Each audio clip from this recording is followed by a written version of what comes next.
Kinukulayan ng isipan, pabalik sa nakaraan.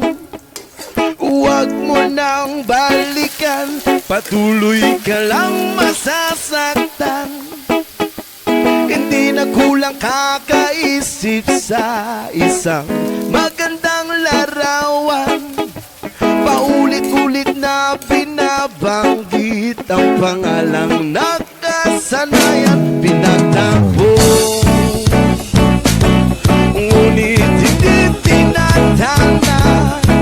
Sadyang mapalaro itong mundo. Kinalimutan ka'y nahihirapan para sa sariling kapakanan. Kinalimutan